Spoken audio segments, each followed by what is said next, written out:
Dans cette capsule, nous nous concentrons uniquement sur les particularités de la saisie d'une inscription copropriété divise. Pour toute information supplémentaire sur les autres champs, nous vous invitons à consulter les capsules 3.1 à 3.8, saisir une nouvelle inscription unifamiliale.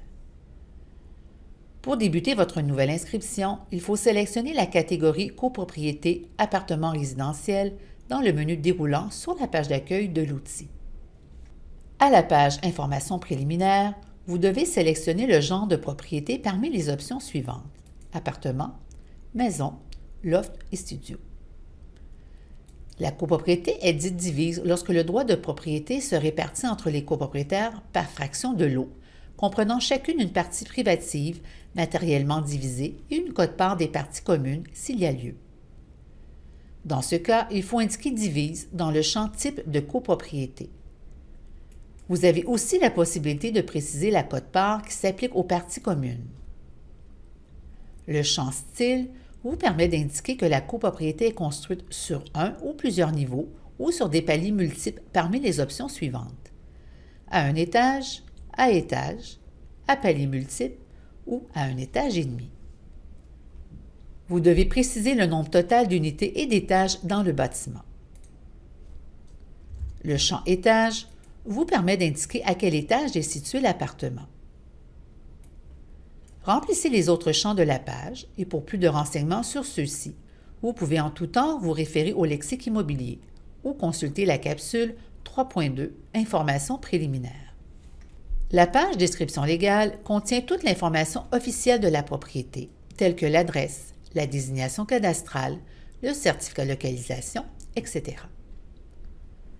Vous devez indiquer le cadastral de la partie privative, lot, subdivision, nom du cadastre. Les parties privatives sont les fractions de l'immeuble sur lesquelles les copropriétaires ont un droit de propriété exclusif. Elles sont décrites dans la partie de la déclaration de copropriété consacrée à l'état descriptif des fractions. Chaque partie privative possède sa propre désignation cadastrale. Cadastrale des parties communes d'une copropriété divise. Les parties communes sont les parties des bâtiments et des terrains qui ne sont pas des parties privatives. Elles sont décrites dans la partie de la déclaration de copropriété consacrée à l'état descriptif des fractions. Elles sont la propriété de tous les copropriétaires. Cadastre des espaces de stationnement et de rangement. Cette section vous redirige vers la page Description des pièces, qui vous permet de décrire les espaces additionnels, tels un espace de stationnement, un espace de rangement, etc.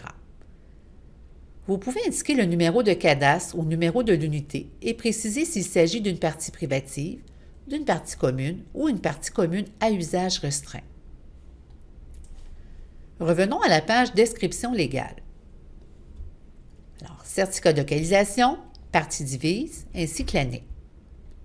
Lorsque vous êtes en possession d'un certificat de localisation pour la partie divise, vous devez indiquer oui et l'année qu'il a été produit.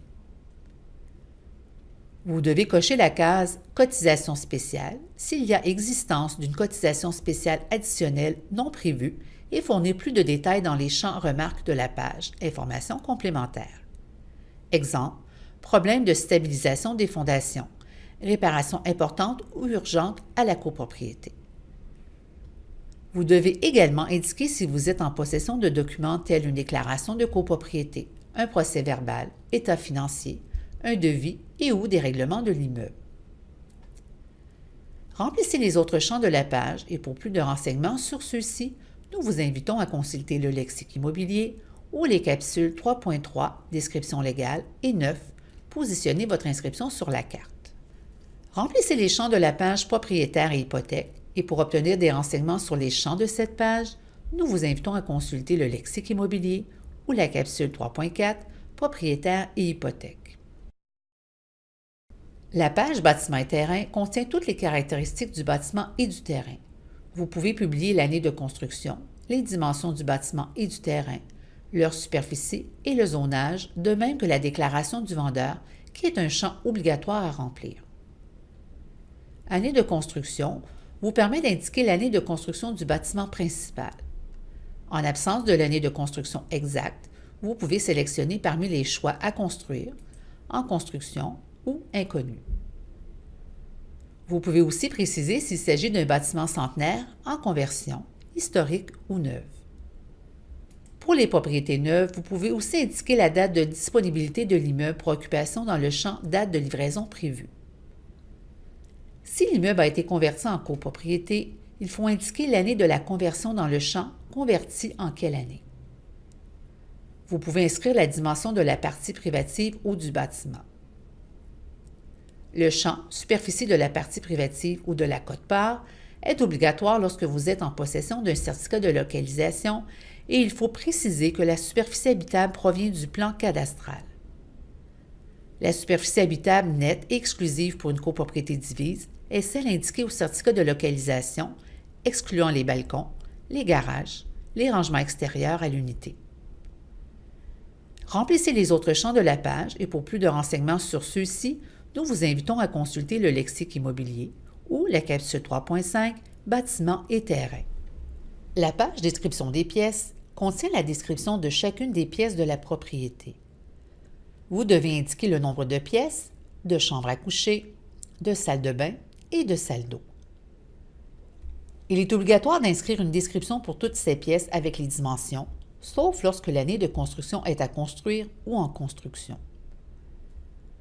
Vous devez spécifier à quel niveau se situe chacune des pièces à l'intérieur de l'appartement. Il est important de faire la distinction entre les termes niveau et étage. L'étage indique l'emplacement de l'appartement dans l'immeuble. Le niveau indique l'emplacement d'une pièce à l'intérieur de l'appartement. Si les pièces de la copropriété sont situées sur un seul niveau, il faut choisir premier niveau et non l'étage où se situe la copropriété.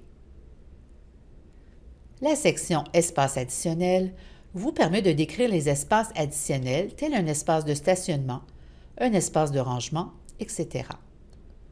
Vous pouvez indiquer le numéro de cadastre ou le numéro de l'unité et préciser s'il s'agit d'une partie privative, d'une partie commune ou une partie commune à usage restreint. Remplissez les autres champs de la page et pour plus de renseignements sur ceux-ci, nous vous invitons à consulter le lexique immobilier ou la capsule 3.6 Description des pièces. La page Taxes et dépenses contient l'information relative à l'évaluation municipale de la propriété, de même que le détail des taxes et dépenses annuelles. Sur cette page, vous devez indiquer les frais communs et les frais de copropriété. Les frais communs sont les coûts nécessaires pour tout autre type de frais requis pour des parties communes payables par le propriétaire ou le locataire, le cas échéant. Exemple, entretien, chauffage et réparation des corridors, des terrains, de la piscine. Exclusion, frais de l'unité de copropriété tels les assurances, les taxes municipales et scolaires et le fonds de réserve.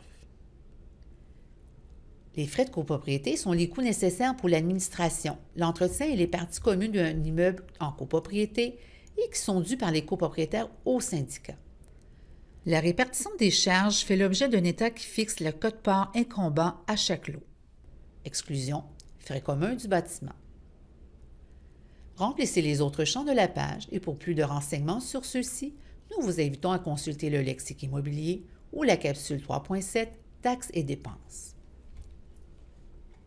La page Informations complémentaires, caractéristiques, contient les caractéristiques telles les particularités intérieures et extérieures qui caractérisent la propriété, le terrain, le voisinage, etc. Cette section contient aussi 6 boîtes de texte libre. Voici une petite précision sur les caractéristiques. Stationnement cadastré et stationnement incluant stationnement cadastré. Lorsque la vente inclut des espaces de stationnement cadastrés, vous devez remplir le champ Stationnement cadastré et préciser le nombre de places. Il ne faut pas oublier de remplir aussi le champ Stationnement incluant stationnement cadastré. Lorsque des espaces de stationnement sont disponibles, mais qui ne sont pas inclus dans la vente, vous devez remplir uniquement le champ Stationnement incluant stationnement cadastré et préciser le nombre de places.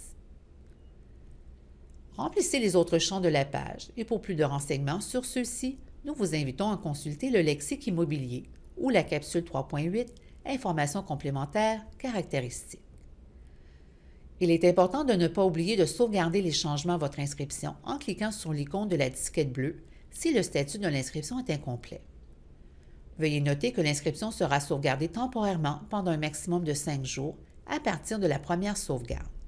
Toutefois, si vous avez terminé de saisir les données de la propriété, cliquez sur le crochet vert pour soumettre votre inscription.